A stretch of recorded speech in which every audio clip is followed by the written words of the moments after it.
Hi guys. Hi guys,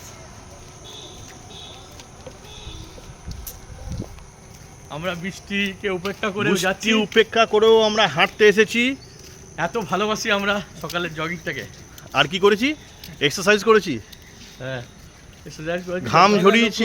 এক মাসে 5 kilo কমানো। এক মাসে 5 কিলো কমাবার আমারও এক মাসে 5 কিলো কমে যাবে। মাঠে নেমেছি, দেখা যাক কি হয়।